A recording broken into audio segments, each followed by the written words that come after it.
So mga bagay na kailangan mong gawin sa isang lalaki upang lalaki naman ang maghabol sa iyo. Yes mga kamamay, dito sa video na to, i-share ko sa inyo kung ano yung matibay na paraan upang lalaki naman ang habulin ka, upang lalaki naman ang maghabol sa iyo. Kaya mga girls, kung ikaw na lang palagi ang napapagod sa paghahabol, sa paghahanap ng atensyon niya, kaso binabaliwala ka palagi, ito na yung pagkakataon mga kamamay. Oras na may apply nyo po ito ng maayos, ng may paninindigan, sigurado po ako na lalaki na ang hahabol sa'yo na parang aso. Lalaki na ang maghahabol sa'yo. At sigurado ako na mababaliktad na ang sitwasyon ninyong dalawa. Pero bago natin ito simulan mga kamama, isa lang palagi ang aking palaging hinihiling. If ever na nakakatulong po, if ever na naaasahan nyo po yung mga videos, yung mga love advice na aking isinishare dito, huwag nyo sanang kalimutan na mag-subscribe, mag-like, at mag-comment na rin po sa ibaba. Kaya kung nagawa nyo na po yan, simulan na po natin ang ating topic ngayong umaga na ito. So, ano nga ba yung mga bagay na kailangan mong i-apply sa isang relasyon upang ikaw naman ang habulin ng isang lalaki?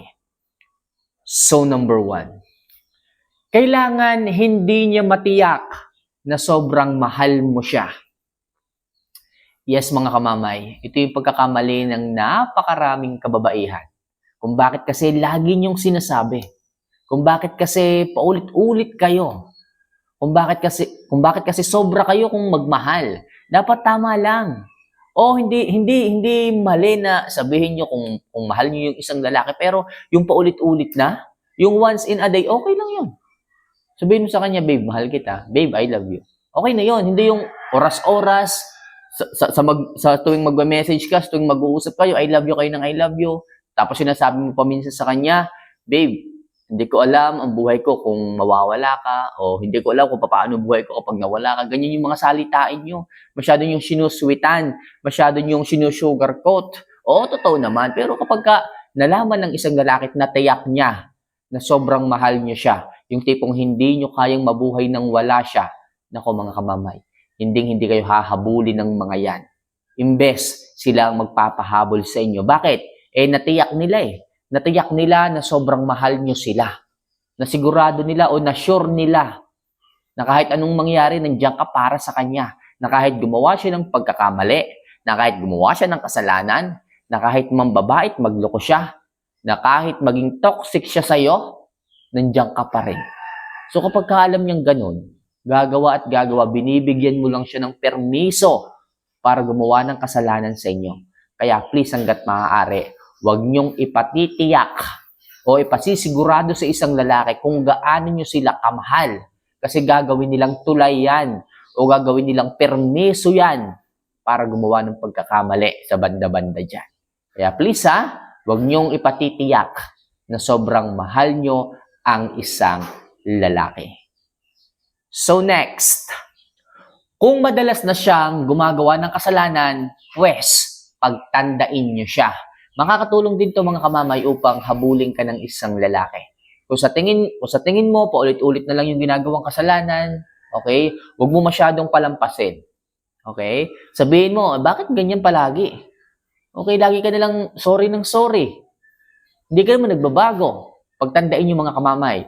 Lagi ka ng ganyan. Ulit-ulit na lang, nakakapagod na. Babe naman, mahal kita pero mas mahal ko ang sarili ko. Sige, pag inulit mo pa yan, ng babae ka na naman, ilang beses na kitang nahuli, paasensyahan tayo.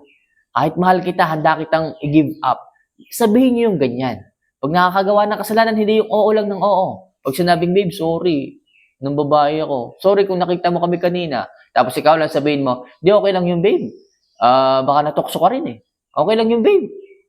Sanay naman ako. Pagka ganyan, nako, malamang sa malamang. Hindi ka bibigyan ng genuine loyalty ng isang lalaki.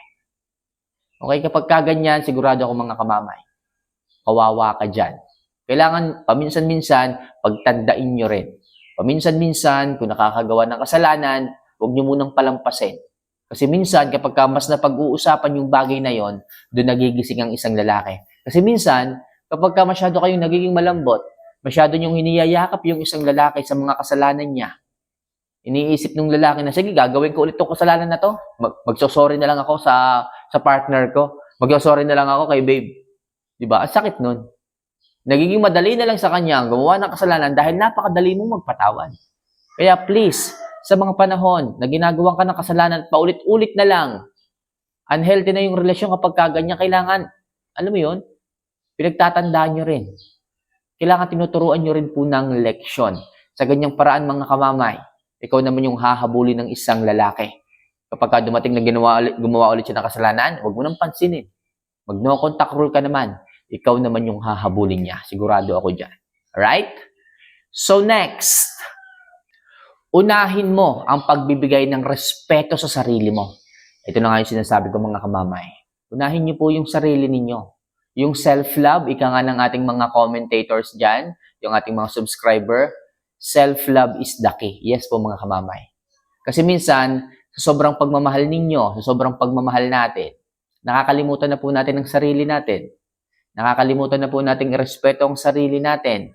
Yung tipong kahit maubos tayo, yung tipong kahit mawasak na tayo o madurog na tayo, okay lang po, basta wag lang mawala yung lalaki para sa atin. Which is mali po yun, mga kamamay. Yung tipong nagiging bulag-bulag na lang po tayo, nagbubulag-bulagan na lang po tayo sa mga nangyayari at ginagawa nilang kasalanan, wag lang silang mawala. Napaka-unfair po, mga kamamay, no? Napaka-unfair yung tipong mahal na mahal mo siya pero ikaw, hindi ka naman niya minamahal ng totoo. Kasi minsan nga nasa atin din yung problema, yung pagkakamali. Kasi hindi po natin kayang irespeto ang sarili natin. Tsaka syempre, masyado nating pinipilit ng sarili natin sa mga tao na hindi naman tayo kayang mahalin. Diba? Kung mahal tayo ng isang lalaki, ng isang tao, hindi nila pipiliin gumawa ng kasalanan. Yung unang pagkakamali, sige, sabihin natin po pwede patawarin. Yung unang pagkakamaling hindi nila sinasadya, pwede pa yung patawarin. Pero yung paulit-ulit, diba? Wala na pong respeto yun. Kaya dapat yung respeto sa halip na ibigay mo sa kanya, sa sarili mo muna ibigay. Kung alam mong sinasaktan ka na ng paulit-ulit, kung alam mong hindi ka na nare-respeto at patuloy ng paggawa ng pagkakamalit, kasalanan, pagkataksil, pagduloko, dapat irespeto mo na ang sarili mo. Lumayo, mag-no contact rule ka sa kanya. Iwasan mo yung lalaking ganyan para hindi ka masyadong masaktan. Sa ganyang paraan, mga kamamay, kung talagang mahal ka ng isang lalaki, sa paglayo mo, diyan ka hahanapin. Sa paglayo mo, diyan ka niya susuyuin. Sa paglayo mo, diyan niya malalaman kung gaano kanya kamahal.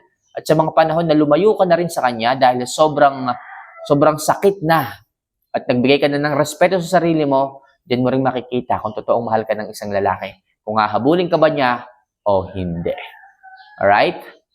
So next, mag-ayos at dapat palaging maging kaakit-akit sa partner mo. Yes, mga kamamay. Yung pag-aayos, dapat naka-built-in na po ito sa inyong mga girls. Mga babae kayo, lalo na kung may asawa kayo, kung may partner kayo, huwag niyo pong kalilimutan to. Yung panliligo araw-araw, kung kaya niyong higitan, mas maganda. Yung pagiging malinis at mabango, dapat kailangan din po yan. Para sa ganon, hindi kanya matiis. Hindi kanya tiisin na hindi i-contact kapag kaganyan kang nag-aayos. Talagang mahuhumaling sa inyo ang isang lalaki. Sigurado ako, mga kamamay. Hindi kanya matitiis. Lagi kanyang tatawagan. Lagi kanyang i-miss call, i-video call sa mga panahon na namimiss ka na niya. Kaya mga kamamay ha, lagi kayong maging kaakit-akit, maging maayos, maging maganda, maging mabango pagdating sa isang lalaki. Sa ganyang paraan, makakatulong po yan upang hindi kanya matiis na hindi tawagan, kamustahin, o i-message. Right? And last, maglaan ka ng oras upang mag-ehersisyo at mag-workout. Yes, mga kamamay, bilang isang babae, huwag niyo po itong kalilimutan. Iisa lang ang katawan. Siyempre, habang tumatanda po tayo, bumabagal na po ang panunaw. Habang tumatanda na po tayo, akala natin ganun pa rin tayo nung bata. Kahit kumain tayo ng ganito, hindi tayo tataba. Kasi kapag umiidad po ang tao, ang babae, ang lalaki, bumabagal po ang panunaw. Konting kain, ang bilis nilang tumaba. Kasi po sa insulin resistance, kapag po tumataas ang insulin resistance sa katawan, konting kain ng sugar, mabilis pong tumaba. Kaya mga kamama, hindi na po kayo kagaya ng dati. Nung bata pa kayo, nung edad 18 to 25 to 30 na kahit kumain kayo ng unhealthy foods, hindi kayo masyadong tumataba. Iba na po ngayon. Piliin nyo po ang mag-ehersisyo, mag-workout, piliin ang maayos na pagkain, at yun nga, mag-ayos, magpaganda. Sa ganyang paraan, hindi ka matitiis ng isang lalaki na hindi tawagan, na hindi magparamdam sa iyo, hindi ka i-video call. So, yun lang muna sa ngayon mga kamamay, ang ilang mga advice na maaari kong advice sa inyo upang sa ganun ang mga lalaki na yan ay hindi na po kayo tiisin. Siya yung maghabol sa inyo. Kayo yung hanapin. Right? So, for more video and love advice na kagaya nito, huwag niyo po sana kalimutan na mag-subscribe, mag-like, at mag-comment na rin po ng sarili nyong katanungan or kung ano man, magpa-shoutout kayo, okay lang din. Okay? So, paano mga kamamay? See you for our next vlog. Mahal ko po kayo. Paalam.